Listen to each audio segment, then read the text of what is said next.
नमस्कार। स्वागत है आपका इंडिया गेट टीवी पर। मैं हूं अजय सेतिया।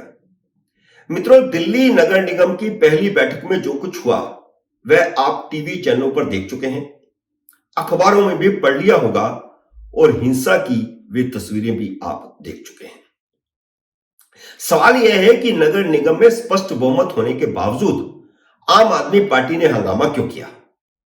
250 सदस्यों वाली दिल्ली नगर निगम में आम आदमी पार्टी की 134 सीटें हैं। भारतीय जनता पार्टी के 104 ही पार्षद हैं। 30 का अंतर है। कांग्रेस के पार्षद सिर्फ 9 हैं। तो प्रॉब्लम क्या है? प्रॉब्लम यह है कि केजरीवाल को अपने पार्षदों पर भरोसा नहीं है, जैसे उन्हें अपने विधायकों पर भी कभी भरोसा नहीं रहा। वह बार बार भारतीय जनता पार्टी पर विधायक खरीदने का आरोप इसीलिए लगाते रहते हैं ताकि उनके विधायक डरे रहें कि केजरीवाल को सब समय से पहले पता चल जाता है। आज की स्थिति यह है कि भारतीय जनता पार्टी ने भले ही मेयर और डिप्टी मेयर के लिए अपने उम्मीदवार खड़े किए हैं, लेकिन बहुमत तो केजरीवाल के पास है।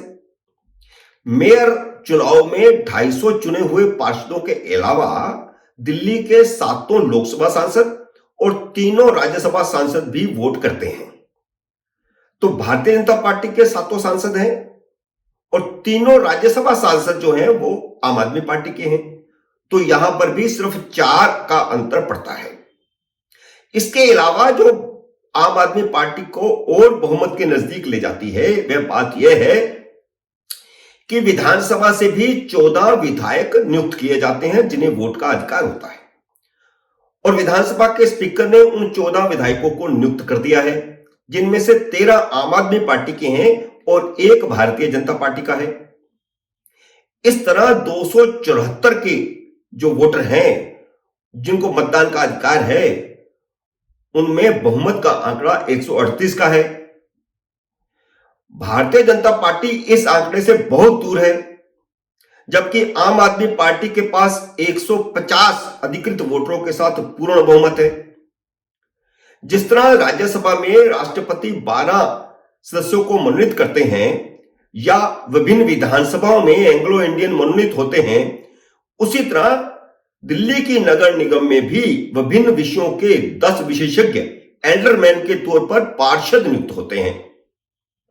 उधर उपराज्यपाल ने भी अपने अधिकारों का इस्तेमाल करते हुए 10 पार्षद नियुक्त कर दिए हैं। अब पेच यहां पर फंसा है कि मनोनीत 10 पार्षदों को वोट का अधिकार है या नहीं। कानून में तो साफ साफ लिखा था कि इन्हें वोट का अधिकार नहीं होगा। अंकगणित को देखते हुए ही भारतीय जनता पार्टी ने पहले ऐलान किया था कि वह मेयर चुनाव में हिस्सा नहीं लेगी, लेकिन बाद में उसने अपनी पूर्व घोषणा से यू टर्न लेते हुए चुनाव में अपना प्रत्याशी उतार दिया। आम आदमी पार्टी की पहली आपत्ति यह है कि एमसीडी के 10 मनोनीत पार्षदों को नियुक्त करने का अधिकार राज्य सरकार का था, लेकिन उपराज्यपाल ने सरकार से पूछे बिना पार्षद नियुक्त कर दिए। शुक्रवार को लेफ्टिनेंट गवर्नर के ऑफिस से एक स्पष्टीकरण जारी हुआ, एक बयान जारी हुआ, जिसमें कहा गया है कि एमसीडी एक्ट के तहत दी गई शक्तियों का हवाला देते हुए दिल्ली के एडमिनिस्ट्रेटर को 10 लोगों को नगर निगम में पार्षद नियुक्त करने का अधिकार है। और एडमिनिस्ट्रेटर कौन है? एडमिनिस्ट्रेटर एलजी है। तो फिर यह अधिकार किसको हुआ? एलजी को। और इसके अलावा भी जो नया एक्ट बना है उस एक्ट में कई जगह पर दिल्ली सरकार की जगह पर केंद्र सरकार लिखा गया है, इसलिए दिल्ली सरकार के अधिकार बिल्कुल सीमित हैं। उनके विधायक जरूर नियुक्त होने हैं। यह एक अलग बॉडी है जो दिल्ली सरकार के अंतर्गत नहीं है। एमसीडी सीधे एलजी के अंतर्गत है। इस बात की समझ केजरीवाल को नहीं आ रही या वह जानबूझ के समझना नहीं चाहते। एलजी को कानूनी और संवैधानिक प्रावधानों के तहत 10 पार्षदों को एमसीडी में मनोनीत करने का पूरा अधिकार है, और उसी के तहत उन्होंने 10 लोगों को नियुक्त करने का आदेश जारी किया है। इससे पहले केजरीवाल ने उपराज्यपाल को चिट्ठी लिखकर के कहा था कि मनोनीत पार्षदों की नियुक्ति रद्द करें, क्योंकि यह राज्य सरकार को करनी है, जबकि ऐसा नहीं था। जैसा कि केजरीवाल की आदत है, उन्हें जो बात पसंद नहीं होती उसे वह असंवैधानिक कह देते हैं।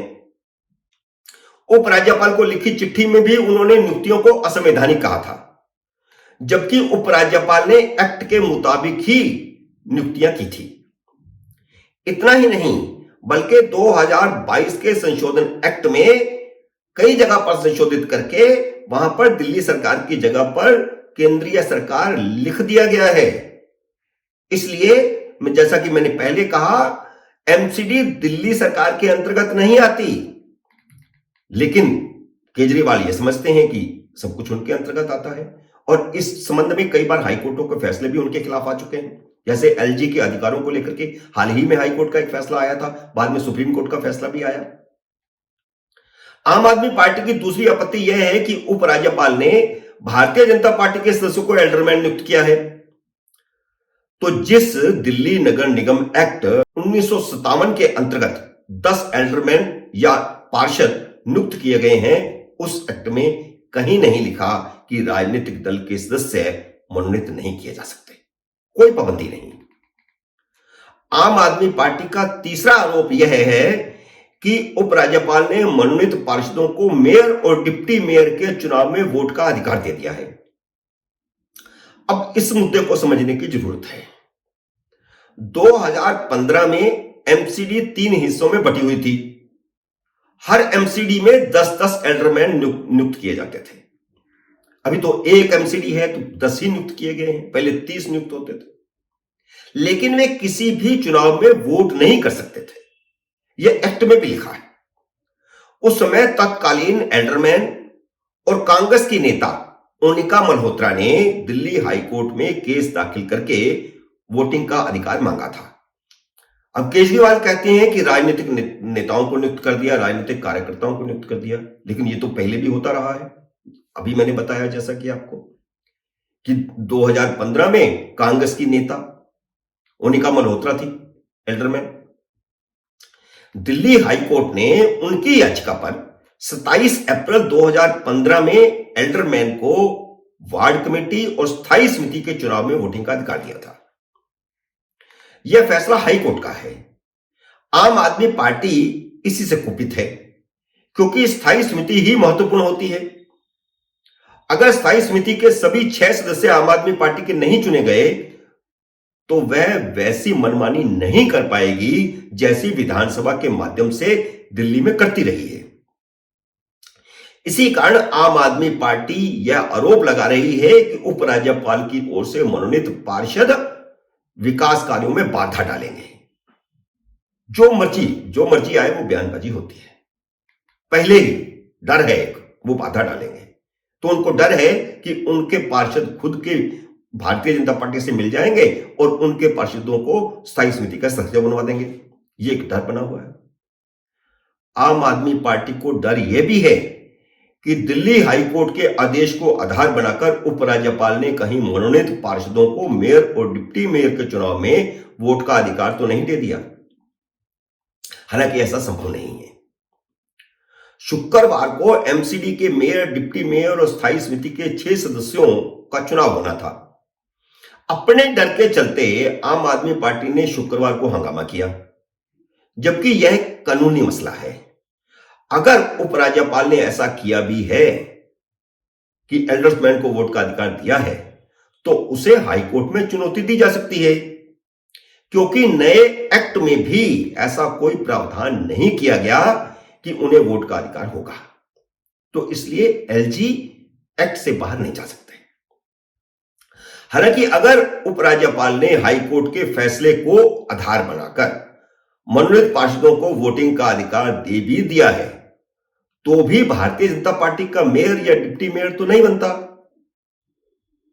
यह कहना कि चलो मामला हाईकोर्ट में जाएगा, लंबा समय लगेगा, उससे पहले मेयर का चुनाव कराना है, तो बहुमत तो फिर भी नहीं बनता भारतीय जनता पार्टी का, क्योंकि 104 निर्वाचित पार्षदों, 7 सांसदों, 1 मनोनीत विधायक और चलो 10 मनोनीत पार्षद भी गिन लें तो यह संख्या 122 ही बनती है, जबकि आम आदमी पार्टी के पास तो 150 का आंकड़ा है। एक ही तरीका है कि आम आदमी पार्टी के 15 पार्षद पाला बदल लें। केजरीवाल को यही डर सता रहा है, यही खतरा सता रहा है। शुक्रवार को मेयर, डिप्टी मेयर और स्थायी समिति के 6 सदस्यों के चुनाव से पहले आम आदमी पार्टी के पार्षदों ने हंगामा इसीलिए किया। उपराज्यपाल की ओर से नियुक्त pro tem speaker Satya Sharma ने खुद शपथ ग्रहण करने के बाद जैसे ही 10 मनोनीत पार्षदों को पहले शपथ करानी शुरू की, हंगामा हो गया। यह हंगामा आम आदमी पार्टी के कल्चर को भी प्रदर्शित करता है, क्योंकि मनोनीत एल्डरमैन पार्षदों को ही पहले शपथ दिलाई जाने की परंपरा रही है। पीठासीन अधिकारी सत्य शर्मा ने परंपरा के मुताबिक ही मनोनीत सदस्यों को पहले शपथ दिलाना शुरू किया था। आम आदमी पार्टी के पार्षदों को हंगामे और हिंसा के लिए उसके विधायक और सांसद भड़काते हुए देखे गए। इस सारे घटनाक्रम से एक बार फिर साबित हुआ है कि केजरीवाल का लोकतांत्रिक परंपराओं में बिल्कुल विश्वास नहीं है। मित्रों, उम्मीद है मेरा यह विश्लेषण आपको पसंद आया होगा। इसे लाइक करिए, शेयर कीजिए और अगर आपने मेरे YouTube चैनल को अब तक सब्सक्राइब नहीं किया तो कृपया सब्सक्राइब कीजिए और घंटी का बटन भी दबाइए ताकि जैसे ही नया वीडियो आए आपको सूचना आए। मेरे नए वीडियो का करिए इंतजार। तब तक नमस्कार।